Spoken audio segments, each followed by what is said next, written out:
사도행전 3장 1절에서 10절 말씀 보겠습니다. 사도행전 3장 1절에서 10절입니다. 한 절씩 나눠서 읽도록 하겠습니다. 제가 먼저 읽겠습니다. 사도행전 3장 1절. 제9시 기도 시간에 베드로와 요한이 성전에 올라갈새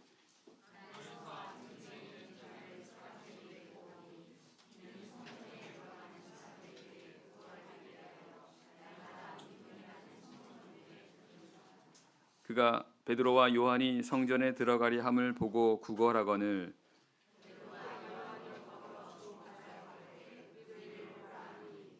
그가 저희에게 무엇을 얻을까 하여 바라보거늘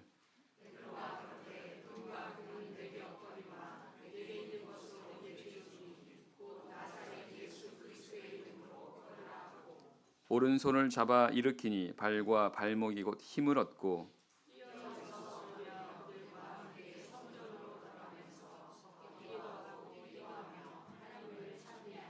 모든 백성이 그 걷는 것과 및 하나님을 찬미함을 보고 그 본래 성전 미문에 앉아 구걸하던 사람인 줄 알고 그의 당한 일을 인하여 심히 기히 여기며 놀라니라. 아멘. 지난 시간 교회가 세워지고 초대교회 성도들이 어떻게 신앙생활을 하게 되는지를 살펴보았습니다. 날마다 마음을 같이하여 성전에 모이기를 힘쓰고 즐거운 마음으로 한 마음과 한 뜻이 되어서 신앙생활하는 그 모습을 보면 천국이 따로 없다라는 생각을 가지게 됩니다. 이렇게 된 것은 바로 주님의 은혜이며 또한 구체적으로는 성령의 역사라는 사실입니다.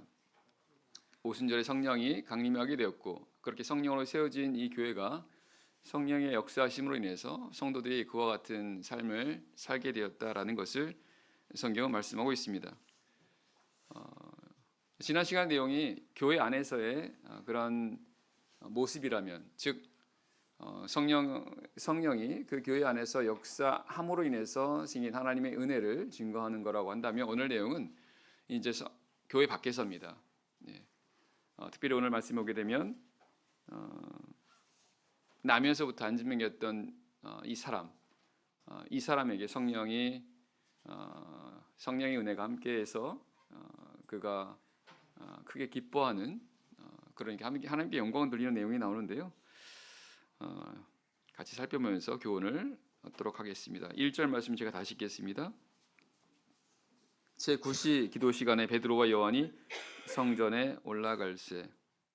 성경은 두 사도가 성전에 올라가는 중에 안진뱅이를 만나게 되었고 그 안진뱅이를 고치게 되었음을 기록하고 있습니다.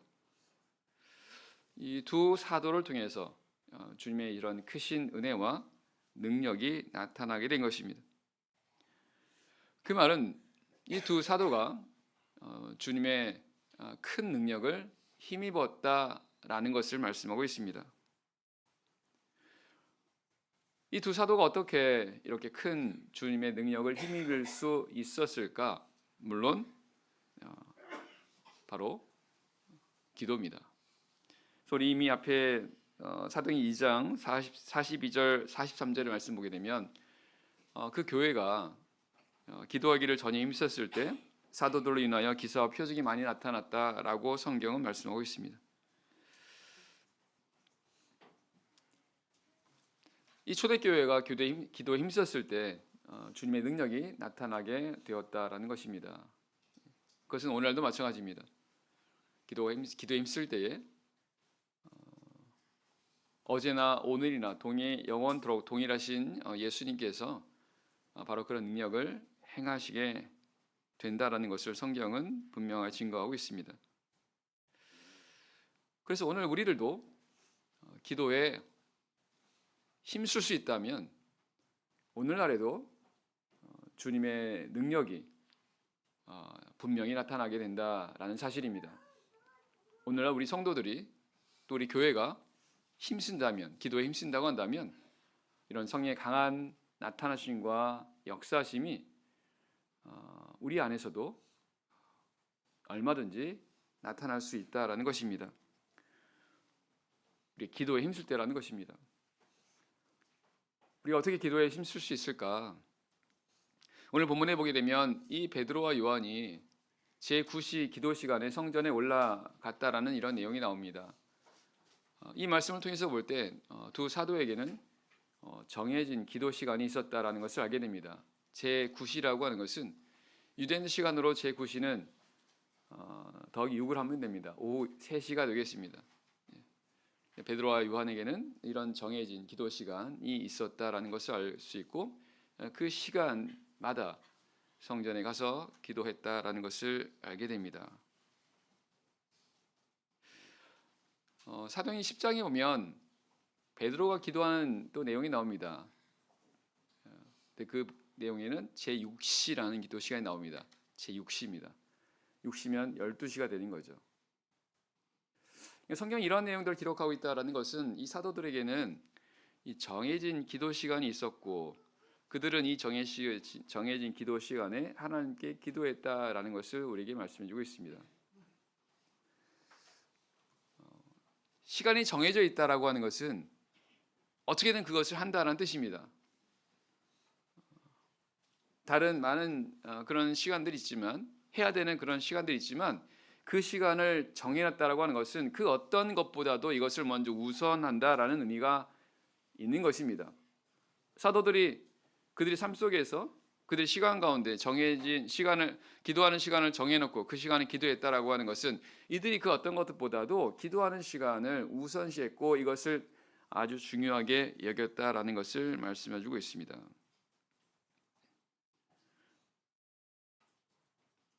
그건 우리도 마찬가지입니다. 우리가 정말 기도에 힘쓴다고 한다면 우리 역시도 정해진 기도 시간이 있어야 될 것입니다. 우리 각자가 기도하는 시간을 그 어떤 시간들보다도 중요하게 여기고 우선시 여긴다고 한다면 우리 스케줄 안에 이 기도 시간이 정해져 있어야 한다는 것입니다. 사실 그렇습니다. 우리 각자에게 있어서 내가 정말로 중요하게 여기는 그런 시간들은 항상 고정됩니다.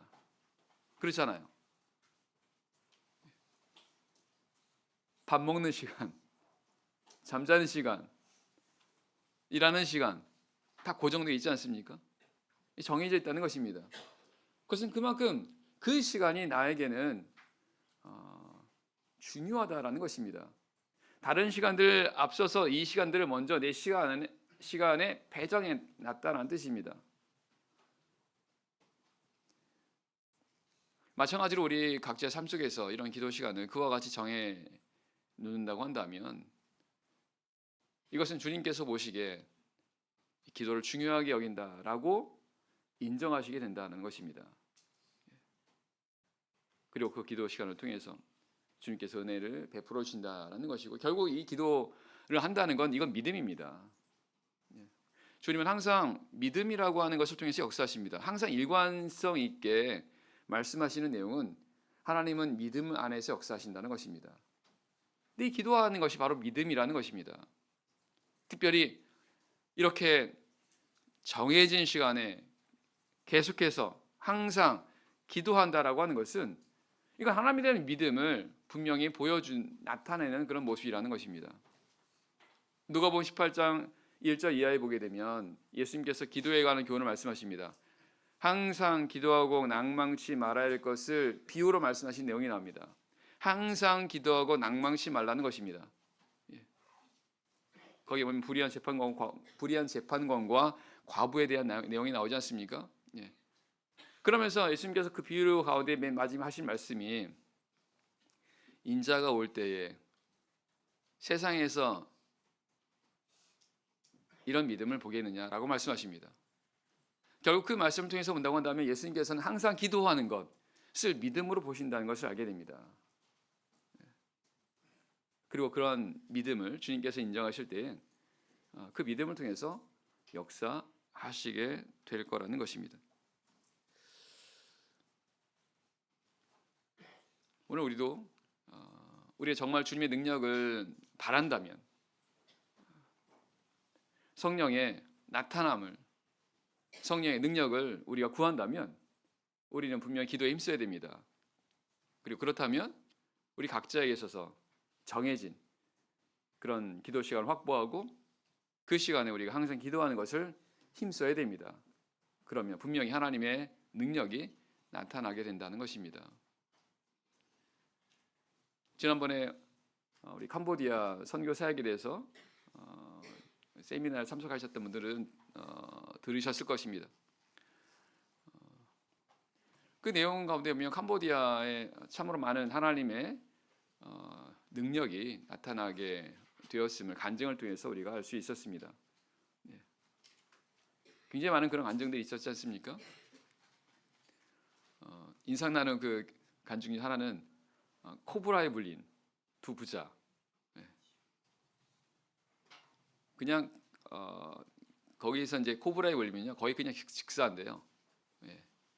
근데 이제 그 우리 믿는 성도의 가정에 아버지와 아들이 코브라에 물렸습니다. 이제 교회 전화를 해가지고 기도해 달라고, 자기들도 기도하겠다고. 그랬더니 정말 나았습니다.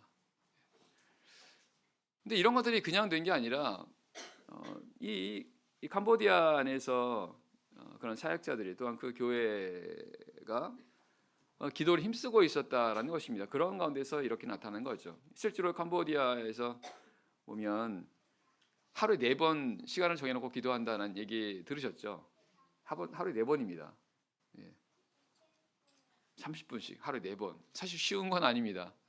근데 그렇게 할 수밖에 없었던 것이 캄보디아에서 이런 교회가 세워지기 위해서는 하나님의 강한 능력이 나타나야 되는 것이고, 그런 가운데서 이런 믿는 자들이 많아지게 되는 것은 정말 성령의 강한 역사심이 필요하다 보니까, 그러다 보니까 자연스럽게 이렇게 기도에 힘쓰게 됐고, 하루에 4번 기도하는 시간이 확보가 되고 그 시간에 계속 기도하다 보니까 계속해서 하나님의 어떤 능력이, 성령의 나타나심이 이제 나타나다라는 것입니다.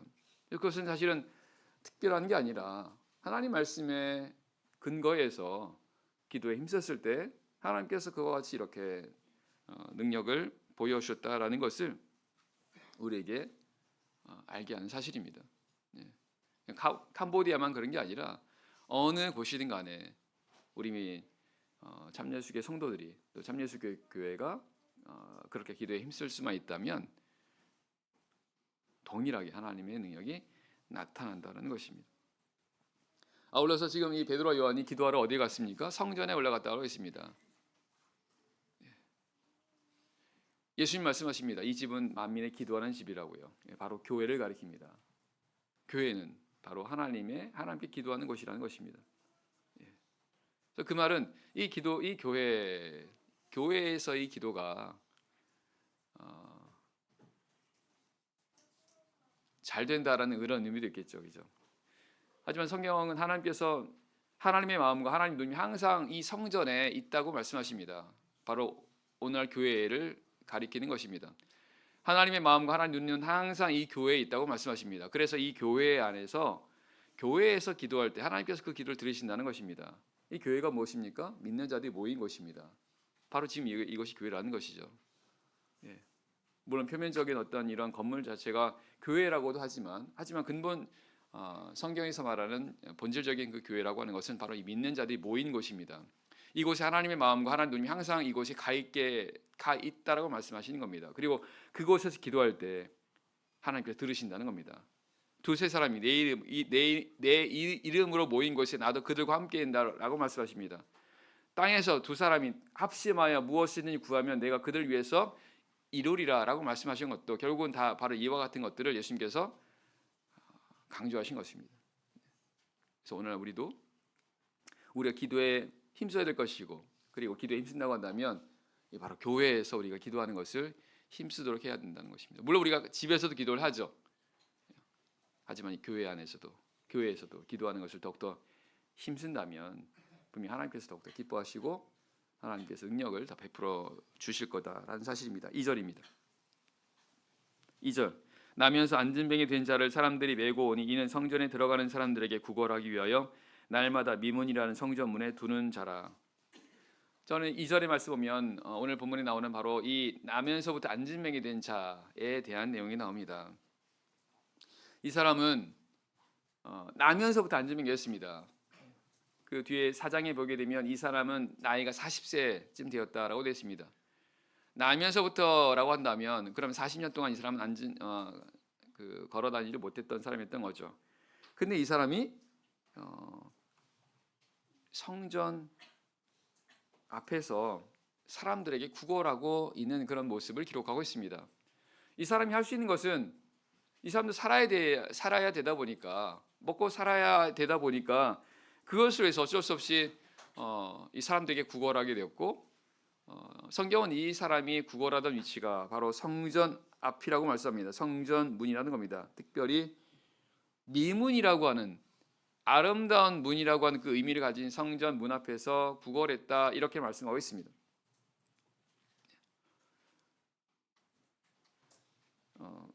이 모습을 보면 뭔가 이렇게 좀 자연스럽지 못한 부분이 있다는 것을 알게 되죠.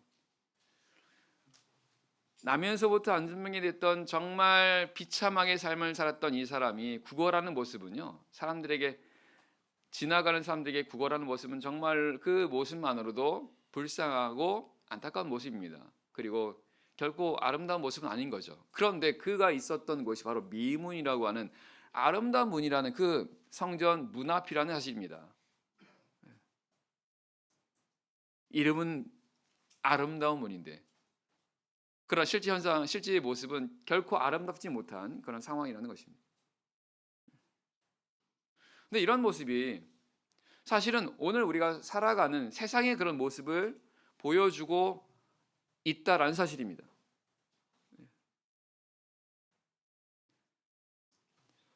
이 세상은 어떻게 보면 굉장히 아름다워 보이기도 합니다. 특별히 한밤중에 밤에 이렇게 야경이 밤에 이런 그 야경의 모습은 정말 굉장히 아름다운 그런 모습인 거죠.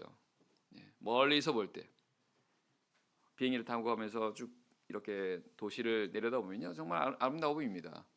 근데 이제 내려가서 그 도시 안에 들어가서 하나씩 보게 되면 결코 아름답지 못한 모습을 보게 됩니다. 이게 바로 사실은 우리가 살아가는 세상의 모습이다라는 것입니다. 세상 어떻게 보면 살기 좋고 편하고 모든 것을 다 갖춘 곳인 것처럼 보입니다. 그래서 그곳에서 우리가 모든 것을 다 우리가 얻을 수 있을 것만 같은 생각을 하게 됩니다. 사실은 착각입니다. 세상은 그렇게 아름다운 곳이 아닙니다. 성경은 이 세상을 가리켜서 죄악된 세상이라고 말씀하십니다. 부패되어 있다는 것입니다. 악하다는 것입니다. 그곳에 바로 많은 사람들이 살아가고 있다는 것입니다. 그래서 성경은 세상에 소망을 두지 말라고 말씀하십니다. 이 세상에 소망을 둔다고 한다면 나중에는 분명히 후회하게 된다는 것입니다. 그러니 세상에 소망을 두지 말고 오직 하나님께 소망을 두라라고 말씀하십니다. 사실 오늘 말씀은 바로 그것을 우리에게 말씀해 주고 있습니다. 성전 미문이라고 하는 곳에 날마다 가서 이곳에서 구걸하는 삶을 살았던 그것을 의지하며 살아가는 이 사람이 예수 그리스도를 만나게 돼서 그 삶이 그 인생이 바뀌게 되었다라는 게 오늘 본문의 포커스입니다. 그래서 오늘 모든 사람들이 바로 이와 같은 그런 삶을 살아가고 있는데 그런 가운데서 예수 그리스도를 만나게 될 때 그 삶이 변하게 된다는 것입니다. 또 하나는 이 사람은 성전 문 앞에서만 있어요. 성전 문 앞에만 있습니다. 사실은 성전 안에 들어가면 원래 성전이라고 하는 것은 하나님 임재하시는 그런 곳이지 않습니까? 성전 안에 들어가면 하나님을 만나게 되고 하나님을 체험할 수 있는 그런 곳입니다. 하지만 이 사람은 성전 밖에서만 있습니다. 성전 밖에서만 맴도는 그런 인생으로 살아가는 거죠. 그러니 결코 하나님을 제대로 만날 수도 없고 하나님의 진정한 은혜를 받으며 살아갈 수 없는 그런 삶이라는 것입니다. 그런 것처럼 오늘날에 굉장히 많은 사람들이 이렇게 맴돌고 있다는 것입니다. 그 안에 더 들어가야 되는데 어쩌면 오늘 우리 성도들도 그럴 수 있습니다. 우리 오랫동안 신앙생활을 하지만, 오랫동안 하나님을 우리가 믿고 오랫동안 교회를 다니며 살아가지만, 하지만 정말 하나님을 만나고 하나님의 진정한 은혜를 체험했느냐, 그리고 그런 은혜를 체험하며 살아가느냐라고 물어본다고 한다면, 그때 우리는 분명하게 대답할 수 있어야 됩니다. 하지만 그렇지 못한다고 한다면 내 신앙을 돌아볼 필요가 있습니다. 내가 오랫동안 신앙생활을 하고 교회를 다녔지만 내가 정말 하나님의 은혜 가운데 살아가는지, 내가 하나님을 내가 만나고 있는지, 만일 그렇지 못하다고 한다면 어쩌면 그 사람은 오늘 본문에 나오는 이 바로 안진뱅이 같은 그런 모습으로 살아가는 삶이라고 볼 수도 있다는 것입니다. 그래서 하나님을 알지 못하는 사람이든 하나님을 알지만 하나님의 그 크신 은혜 가운데, 진짜 하나님의 참된 은혜 가운데 살아가지 못하는 그런 삶을 살아간다면 그 사람도 역시 오늘 본문에 나오는 바로 안진뱅이 같은 그런 사람이라는 것입니다. 3절 4절입니다. 3절 4절 말씀. 그가 베드로와 요한이 성전에 들어가려 함을 보고 구걸하거늘 베드로가 요한으로 더불어 주목하여 가로되 우리를 보라 하니. 베드로와 요한이 성전에 들어가서 기도하러 이제 들어가는데 그때 성전 문 앞에 있는 안진뱅이를 보았습니다. 이 안진뱅이가 두 사도를 봅니다. 구걸하려고요. 돈을 달라고. 그랬더니 성경은 베드로가 요한으로 더불어 이 사람을 주목했다라고 되어 있습니다. 그리고는 이 사람한테, 안진뱅이에게 우리를 보라라고 이렇게 말했다라고 성경은 증거하고 있습니다.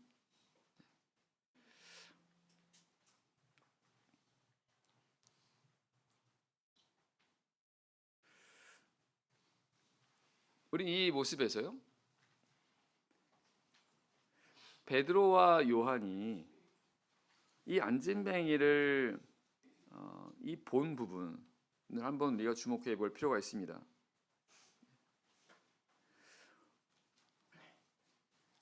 지나가다가 베드로와 요한이 이 안진뱅이를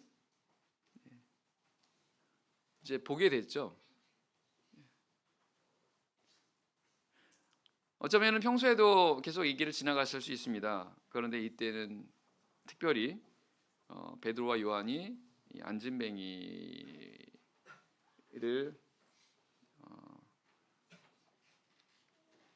자세히 보게 됩니다. 베드로가 요한으로 더불어 주목했다라고 했습니다. 그리고는 그 안진뱅이한테 우리를 보라라고 말합니다. 베드로와 요한이 안진뱅이에게 왜 이렇게 말했을까요? 왜 우리를 보라라고 말했을까요? 베드로와 요한은 뭔가 있다는 것입니다. 뭔가 이 안진뱅이에게 뭔가를 주려고 하는, 뭔가를 줄 수 있는 어떤 그런 상태니까 우리를 보라고 말하는 거 아니겠습니까? 제가 드린 말씀 이해되나요? 그냥 베드로와 요한이 아무 생각 없다면, 아무 생각을 갖고 있지 않고 이 사람한테 뭔가 해줄 수 없는 것이 없는 가운데서 그 사람한테 우리를 보라라고 말하지는 않았을 거라는 겁니다. 뭔가 지금 줄 수 있으니까, 뭔가 이 사람을 도와줄 수 있으니까 우리를 보라라고 말한 거라는 겁니다. 그 말은 이 베드로와 요한이요, 자신감이 있었다는 것입니다. 자신감, 담대함이 있었다는 것입니다. 도와줄 수 있다는 뜻입니다. 뭔가를 줄 수 있다는 것입니다. 그가 필요로 하는 건 뭔가를 채울 수 있다라는 그런 담대함과 자신감이 있었다는 것입니다. 이게 뭡니까? 이게 믿음이에요. 이게 믿음입니다. 그 믿음은 어디서 나오는 겁니까? 예수 그리스도 중에서 나온다는 것입니다. 믿음이요. 우리가 예수 그리스도에 대한 이 믿음이 믿음으로 충만되어 있지 않습니까? 그럼 우리도 담대할 수 있어요. 우리도 자신감 있게 말할 수 있습니다. 그 담대함과 자신감은요, 내 자신감이 아닙니다. 이건 주님께서 주신 담대함입니다. 다시 말하면 우리가 성령으로 충만하게 되면요, 이렇게 할 수 있어요. 성령 충만하게 되면 주님께서 우리에게 이런 담대한 마음과 그런 믿음을 주십니다. 그럼 그 믿음에 따라서 이렇게 담대하게 증거할 수 있다는 것입니다. 근데 베드로 요한이 이렇게 담대할 수 있었던, 성령 충만할 수 있었던 이유가 무엇이라는 것을 알 수 있습니까? 바로 기도. 바로 기도예요. 아까 1절에서 말씀했던 바로 그 기도, 제9시 기도 시간에 바로 성전에 올라가면서 기도하는 걸 힘썼던 그런 삶을 살아가는 가운데 성령으로 충만한 그런 가운데 있었고, 그 성령으로 충만되어 있다는 것은 사실은 믿음이 충만되어 있다는 뜻입니다. 사도행전 6장에 보게 되면 그 7집사를 택하는 그 조건 가운데 보면 믿음과 성령으로 충만된 자라고 말씀하십니다. 성령이 충만되어 있다는 것은 믿음이 충만되어 있다는 뜻입니다. 우리가 기도에 힘쓰게 되면 그러면 성령으로 충만하게 되고, 성령 충만하게 될 때 우리 믿음도 충만하게 되면서 우리가 믿음으로 말하고 믿음으로 더욱더 행할 수 있게 된다는 거죠. 그럼 그 가운데 하나님의 역사심이 있다는 것입니다. 5절 6절입니다. 5절 6절 말씀. 5절 그가 저희에게 무엇을 얻을까 하여 바라보거늘 베드로가 가로되 은과 금은 내게 없거니와 내게 있는 것으로 내게 주노니 곧 나사렛 예수 그리스도 이름으로 걸으라 하고. 이 베드로 요한이 안진뱅이한테 우리를 주목하라, 우리를 보라고 하니까 당연히 이 안진뱅이가 그들을 바라봅니다. 안진뱅이가 그들을 바라봤던 이유는 무엇을 얻을까 하여 바라보거늘. 국어라고 있었으니까 동전 몇 개가 필요했겠죠. 그래서 그걸 바라보면서 그걸 바라보았습니다. 근데 그때 베드로가 한 말이 바로 6절의 말씀입니다. 은과 금은 내게 없거니와 내게 있는 것으로 내게 주노니 곧 나사렛 예수 그리스도 이름으로 걸으라 하고. 이 말씀 보면 베드로에게는 정말 은과 금이 없었던 것을 알 수 있습니다. 쉽게 말하면 돈이 없었던 거죠. 돈이 없는데 베드로는 전혀 위축되지 않습니다. 지금 이 앞에 있는 안진뱅이가 베드로 요한한테 좀 돈을 달라고 이제 욕을 하고 있고, 그렇게 해야 뭔가 이 안진뱅이를 도와줄 수 있을 텐데, 근데 이 베드로는 이 안진뱅이에 줄 수 있는 그런 돈이 없어요. 근데 베드로는 전혀 위축됨이 없습니다. 오히려 자신감이 차 있습니다. 그 이유가 무엇입니까? 여기 말씀 그대로입니다. 베드로는 은과 금은 없습니다. 하지만 그보다 더 큰 그것을 이 사람에게 줄 수 있다고 베드로가 생각하고 있고, 또한 그것을 지금 이 안진뱅이에게 주고 있는 것을 보게 됩니다. 우리는 이 모습을 통해서 베드로는 정말 아무 부족함이 없는 것 같은 것을, 아무 부족함이 없는 그런 사람이라는 걸 느낄 수가 있죠. 은과 금은 없습니다. 하지만 그는 조금도 부족함을 느끼지 못합니다. 왜냐하면 그에게는 예수 그리스도가 있기 때문이라는 것입니다. 고린도서 6장 10절 말씀, 가난한 자 같으나 많은 사람을 부유하게 하고 아무것도 없는 자 같으나 모든 것을 가진 자로다. 바울 사도가 한 고백입니다. 바울은요, 자신을 비롯한 하나님의 그런 일꾼들이 아무것도 가진 것이 없는 사람처럼 보이지만 하지만 모든 것을 가진 자라고 증거합니다. 그 이유는 그들 안에 그리스도 예수가 있었기 때문에 그렇습니다. 예수 그리스도는 창조주 하나님이십니다. 모든 것을 가지신 하나님, 그가 자신 안에 있음을 바울 사도는 확실히 알고 있었고, 그러다 보니까 그는 아무 부족함을 느끼지 못하고 있었다라는 것입니다. 비록 지금 당장 은과 금이라고 하는 어떤 이런 물질적인 것이 없었으나, 하지만 그 안에 그 모든 것을 소유하고 주관하고 주장하시는 천재 주제 되신 그 예수 그리스도가 그 안에 있음으로 인해서 이 베드로는 아무런 부족함이 없다라고 그는 지금 여기고 있는 것입니다. 단지 말로만 그런 게 아니라 우리는 베드로가 이렇게 한 말을 통해서, 이 증거를 통해서 정말로 그와 같은 이런 강한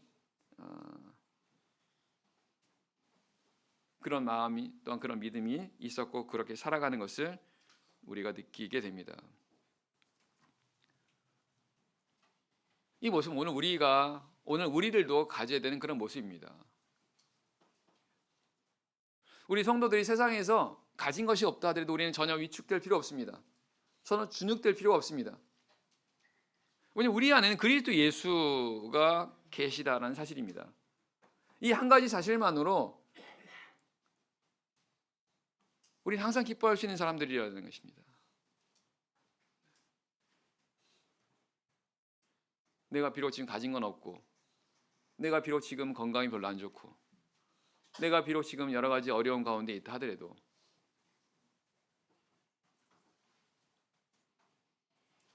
내 안에 그리스도 예수가 있으면 아무 문제가 되지 않는다는 것입니다.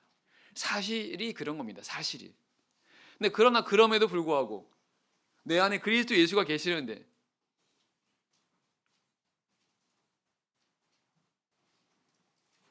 내가 이와 같은 것을, 이런 만족을 느끼지 못하고 내가 항상 위축되어 있고 뭔가 내가 부족하다고 생각하고 있고 라고 한다면 그 이유는 뭘까요? 그 이유는 생각해 보시기 바랍니다.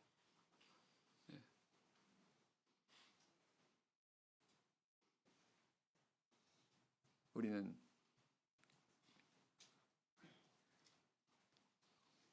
엄청난 걸 가진 사람들입니다.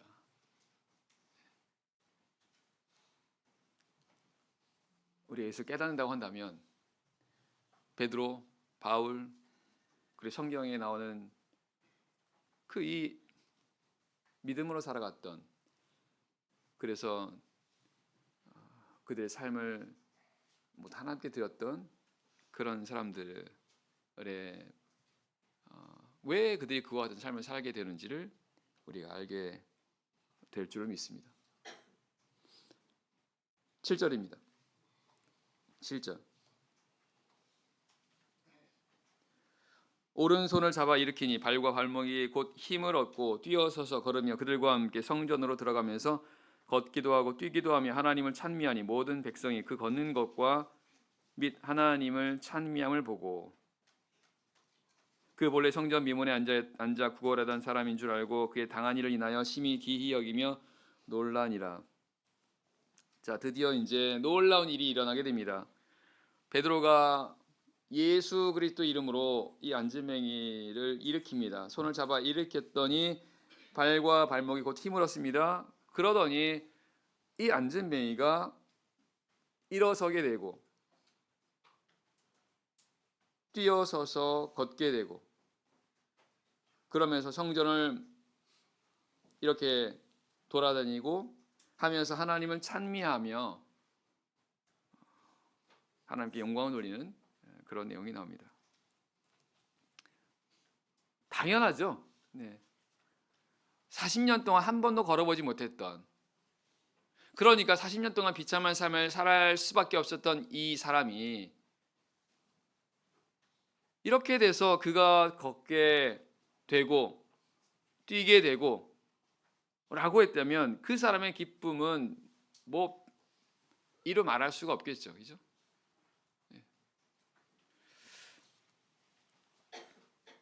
이제 이 사람은 새로운 삶을 살게 됩니다. 오늘 본문의 오늘 본문의 그 메시지가 바로 이것입니다. 정말 비참한 삶을 살아가던, 아무런 소망 없이 그런 삶을 살아가던 이 사람이 더 이상 그와 같은 삶을 살지 않아도 되는 이제 새로운 삶으로 변화가 되고, 그로 인해 큰 기쁨과 그리고 하나님께 영광을 돌리게 되는 바로 그 내용이 오늘 본문의 메시지입니다. 근데 이것이 어떻게 이루어질 수 있는 것입니까? 구체적으로 어떻게 이러한 모습이 오늘 이 사람의 삶 속에서 나타나게 된 것입니까? 바로 성령의 역사심입니다. 성경은 이 사실을 오래전부터 사실은 계속해서 말씀하고 약속하셨습니다. 잠깐 보겠습니다. 이사야 32장입니다. 이사야 32장, 이사야서 32장 15절입니다. 이사야서 32장 14절 15절 말씀 제가 읽겠습니다. 이사야 32장 14절 15절 32장 14절 대저 궁전이 폐한바되며 인구 많던 성읍이 적막하며 산과 망대가 영영이 구려리 되며 들나귀에 즐겨하는 곳과 양떼에 풀 먹는 곳이 될 것이니와 15절 필경은 위에서부터 성신을 우리에게 부어 주시리니 광야가 아름다운 밭이 되며 아름다운 밭을 삼림으로 여기게 되리라. 자, 이사야는 선지자입니다. 이사야서라고 하는 것은 선지서고 하나님께서 선지자를 통해서 앞으로 이루어질 일을 앞으로 하나님께서 이룰 일을 미리 말씀하신 겁니다. 여기 내용에는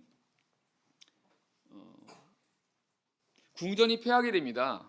화려했던 그런 어떤 이것이 폐한다라고 한다면 이제 완전히 황폐되는 거죠. 그런 황폐가 되고 그래서 들나귀가 즐겨하는 곳이 된다는 것은 이것이 이제 아무런 기대할 수 없는 그런 곳이라는 겁니다. 근데 그런 곳에 15절 말씀 보게 되면 이곳에 성신을 부어주신다는 겁니다. 성신, 거룩한 신이라는 겁니다. 그러면 그렇게 되면 광야가 아름다운 밭이 된다는 것입니다. 14절의 모습이 바로 광야 같은 그런 황폐하고 적막하고 폐허가 된 바로 그런 곳이라는 겁니다. 소위 절망적인 그런 곳이라는 겁니다. 아무 소망이 없는 그런 곳. 근데 그런 곳이 광야가 아름다운 밭이 되고 그 아름다운 밭이 또한 나중에 삼림으로 즉 이제 나무로 빽빽하게 우거진 바로 그와 같이 그런 곳으로 바뀌게 된다는 것입니다. 바로 변화된다는 것입니다. 어떻게요? 성신을 우리에게 부어주신다는 겁니다. 성신, 거룩한 신, 바로 성령, 거룩한 하나님의 거룩한 영이라는 겁니다. 그래서 이 말씀은 하나님께서 하나님의 영을 부어주심으로 인해서 광야같이 이렇게 사람이 살 수 없는 그리고 생명이 없는 황폐된 이런 곳이 생명으로 가득한 그런 곳을 변화가 된다는 것을 말씀하고 있다는 것입니다.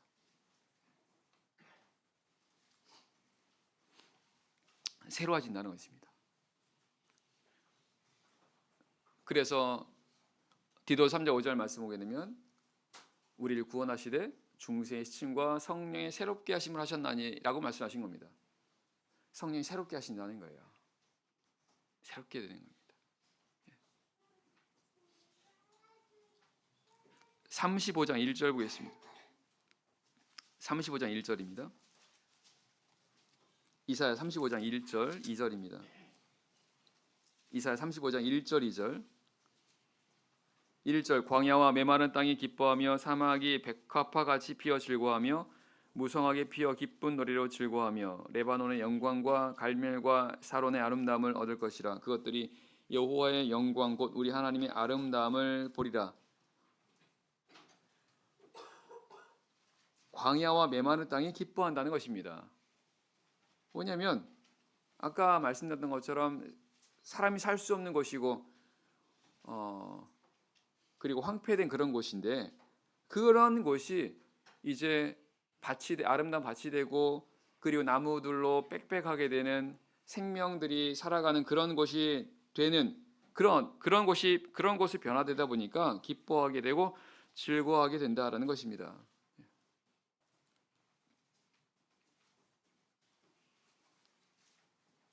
5절입니다. 5절. 그때에 소경의 눈이 밝을 것이며 귀머거리의 귀가 열릴 것이며 그때에 저는 자는 사슴같이 뛸 것이며 벙어리 혀는 노래하리니 이는 광야에서 물이 솟겠고 사막에서 시내가 흐를 것임이라. 성경은 그때에 바로 이와 같은 일들이 일어나게 될 거라고 말씀하십니다. 그때가 뭡니까? 바로 이사 32장 15절 말씀하시는 필경은 위에서부터 성신을 부어주시니 바로 그때를 가리키는 것입니다. 하나님께서 성령을 부어주실 때 바로 이와 같은 이러한 놀라운 변화가 일어난다는 것입니다. 소경이 눈이 밝아진다는 것은 본래는 소경은 볼 수가 없는 사람이지 않습니까? 근데 그 소경이 눈이 밝아지는 겁니다. 그리고 귀가 열리는 것입니다. 저는 자라고 하는 것은 제대로 걷지 못하는 사람입니다. 근데 그런 사람이 사신같이 뛴다는 것입니다. 그러니까 결코 있을 수 없는 그런 상황이라는 겁니다. 근데 그 있을 수 없는 그런 일들이 일어나게 된다는 거예요. 어떻게요? 바로 성령의 능력을 통해서라는 것입니다. 그래서 이와 같은 놀라운 그런 변화가 일어난다는 것입니다. 변화가요. 결국 이런 변화는 어떤 변화입니까? 바로 인생의 변화라는 것입니다. 인생의 변화라는 거예요. 아무런 소망 없이 살아가던, 그렇잖아요. 이 40년 동안 나면서부터 안짐했던 이 사람은 사실은 아무런 소망 없이 살아가던 사람이지 않습니까? 그러다 보니까 정말 하루하루를 비참하게 살 수밖에 없었던 이런 사람인데, 근데 그가 이렇게 걷게 되고 그래서 뛰게 되고 이제 더 이상 그전과 같은 그런 삶을 살 필요가 없게 되는 것입니다. 이런 삶이 가능한 것이 바로 하나님의 성령을 통해서라는 것입니다.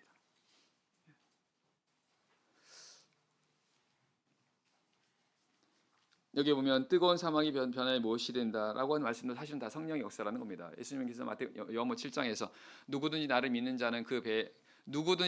자는 성경의 이름과 같이 그 배에서 생수의 강이 흘러나리라라고 말씀하신 것입니다. 바로 생명의 강, 성령을 가리키는 거죠. 바로 이런 영적으로 생명을 주는 이 성령이 그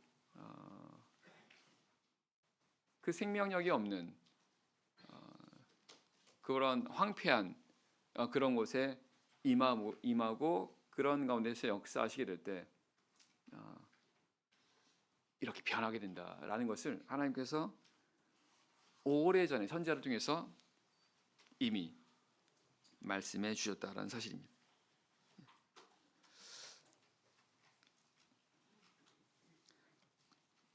이사야 42장입니다. 이사야 42장 1절입니다. 이사야 42장 1절 말씀. 이사야 42장 1절입니다. 42장 1절 내가 붙드는 나의 종 내 마음에 기뻐하는 나의 택한 사람을 보라. 내가 나의 신을 그에게 주었은즉 그가 이방에 공의를 베풀리라. 하나님께서 하나님의 종에게 하나님이 나의 신, 하나님의 신을 주신다고 말씀하고 있죠. 자, 6절 7절입니다. 6절 7절. 6절 나 여호와가 의로 너를 불렀은즉 내가 내 손을 잡아 너를 보호하며 너를 세워 백성의 언약과 이방의 빛이 되게 하리니 내가 소경의 눈을 밝히며 갇힌 자를 옥에서 이끌어내며 흑암에 처한 자를 간에서 나오게 하리라. 하나님께서 하나님의 종에게 하나님의 영을 주셔서 그로 하여금 6절과 7절과 같은 일을 하게 하실 거라 말씀하십니다. 6절 7절의 내용이 뭡니까? 그냥 절망적인 삶 가운데 있는 사람입니다. 그를 그 절망적인 삶에서 나오게 하겠다는 겁니다. 마치 소경의 눈을 밝히게 되고 그리고 갇힌 자가 옥에서 나오게 되고 흑암에 처한 자가 밖으로 나오는 바로 그와 같은 상황이라는 겁니다. 그래서 이런 일을 하셨던 분이 바로 누굽니까? 예수님이라는 겁니다. 실제 예수님께서 세상에 오셔서 하신 일이 바로 이거라는 겁니다. 그리고 그 일을 또 누가 합니까? 제자들이요. 그래서 사도행 3장에서 이 베드로 요한이 나면서부터 안짐이 된 자를 일으켜 세웠다라고 하는 부분은 바로 이것을 가리킨다는 것입니다. 이 모든 것이 이런 것들이 가능하게 된 것이 하나님께서 하나님의 신, 하나님의 영을 주셨다는 것입니다. 그래서 그것을 통해서 이런 절망적인 가운데 있는 사람을 거기서 나오게 하셨다는 거예요. 나오게 했다는 것입니다.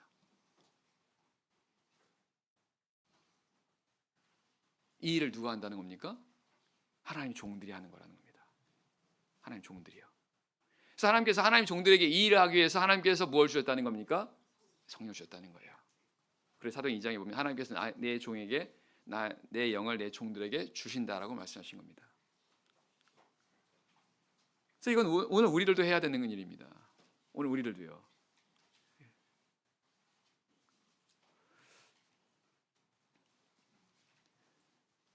요한복음 9장에 보면 나면서부터 소경된 사람이 있습니다. 제자들이 묻습니다. 예수님, 이 나면서부터 소경된 사람이 누구 죄 때문에 그런 겁니까? 라고 묻습니다.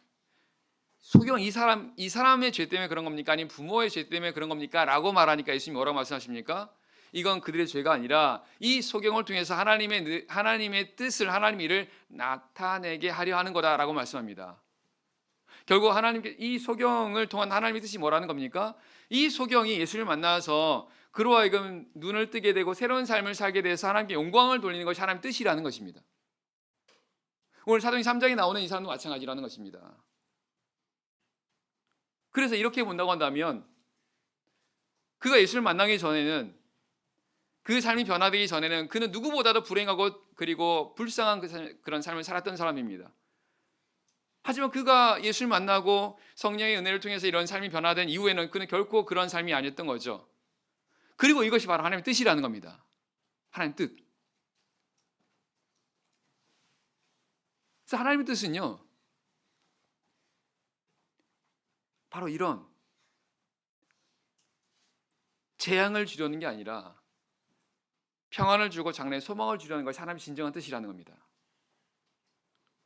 그러면 오늘 우리 삶 속에서, 우리 가운데서 보면 정말로 절망적으로 살아가는 그런 사람들이 있죠. 그 사람들이 이런 삶을 보면 참 불쌍하다, 불행하다 이렇게 생각할 수 있습니다. 그죠? 근데 우리는 뭘 봐야 됩니까? 하나님 뜻입니다. 하나님께서 그를 통해서 그의 삶을 변화시켜 주시고 그에게 큰 기쁨과 즐거움을 갖게 하셔서 그로 하여금 하나님께 영광을 돌리는, 이것이 하나님의 뜻이라고 한다면 그 하나님의 뜻이 나타나게 하는 그 일을 하는 사람들이 바로 오늘 저와 여러분들이라는 것입니다. 그리고 그 일을 위해서 하나님께서 우리에게 성령을 주셨다는 것입니다. 그럼 우리가 해야 되는 게 무엇입니까? 우리 일을 하는 겁니다. 어떻게 해요? 여기 보면 이방이 빛이 되게 하신다고 말씀하십니다. 그렇죠? 이방이 빛이 되게 하심으로 인해서 소경이 눈을 밝게 되고 갇힌 자를 옥에서 이끌어내고 흑암에 처한 자를 간에서 나오게 한다라고 하는 이 일을 위해서는 빛을 더욱더 바라면 된다는 겁니다. 빛을 더욱더 바라는 겁니다. 우리가 더욱더 빛을 바라게 될 때 바로 이와 같은 일들이 일어나게 된다는 것입니다. 그럼 빛을 어떻게 바라는 겁니까? 빛을 어떻게 더욱더 바라는 것입니까? 빛은 하나님 말씀이죠. 내 주의 말씀은 내 발의 등이요 내 길의 빛이라고 말씀하시니까 이 하나님의 말씀을 더욱더 이렇게 빛인 하나님의 말씀이 더욱더 우리 삶 속에서 나타나게 하면 된다는 것입니다. 어떻게요? 사도행 6장 7절 말씀이 하나님의 말씀이 점점 왕성하여 예루살렘에는 제자의 수가 심히 많아지고 허다한 제사장 의도에 복종했다라는 말씀이 나옵니다. 하나님 말씀이 왕성했다는 것입니다. 하나님 말씀이 왕성했다는 게 바로 이 빛이 더욱더 발하게 됐다는 것입니다. 하나님 말씀이 어떻게 왕성하게 됩니까? 사도행 6장 4절 말씀 전하는 것과 기도에 전무했을 때라고 말씀하세요. 결국 오늘 우리들도요, 우리가 말씀과 기도에 전무하게 되면 하나님의 말씀이 우리 삶에서 점점 왕성하게 됩니다. 점점 빛을 더욱더 발하게 되는 것입니다. 그럼 이 빛을 통해서 바로 이와 같이 어두운 가운데 있는 이런 사람들이 거기서 나오게 되는 것입니다. 먼저는 우리 스스로가 변화가 되는 삶이, 하나님께서 우리에게 바라신 것이 무엇입니까? 우리에게 성령을 주시고 우리로 하여금 그 성령의 능력을 통해서 우리의 삶이 변화가 되고, 그리고 이와 같은 그런 변화된 삶을 통해서 또한 그와 같은 삶을 살아가는 사람들에게도 그와 같은 하나님의 은혜가 나타나도록 하게 하시는 것이 하나님의 뜻이라는 거예요. 우리가 먼저 우리가 이런 성령의 능력을 체험해서 우리가 변화되는 삶을 살아야죠. 그리고 또한 이런 삶을 알지 못하는 사람들에게 증거하는 것, 이것이 바로 우리가 해야 되는 일이라는 것입니다. 이 사도행전의 내용은요, 우리가 해야 되는 일입니다. 우리가 해야 되는 일로 하나님께서 우리에게 주신 말씀이라는 것입니다. 실제로 이런 삶이 우리 삶 속에서 나타난다는 것입니다. 그래서 오늘 우리는 특별한 사람들입니다. 세상에서는 절대 있을 수 없는 그런 일들을 가능하게 하는 사람들이 바로 오늘 우리들입니다. 사람으로는 할 수 없되 하나님 다 하실 수 있느니라. 그 일을 할 수 있는 사람들입니다. 그 일을 위해서 부르시고 택하신 자들이 바로 오늘 우리들이라는 사실입니다.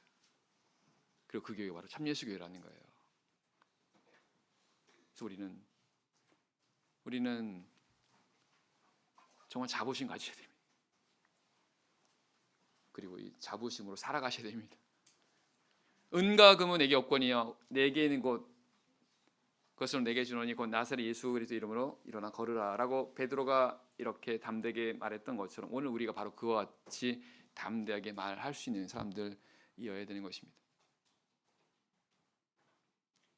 이것은 그냥 되는 게 아닙니다. 말씀과 기도에 전무하셔야 됩니다.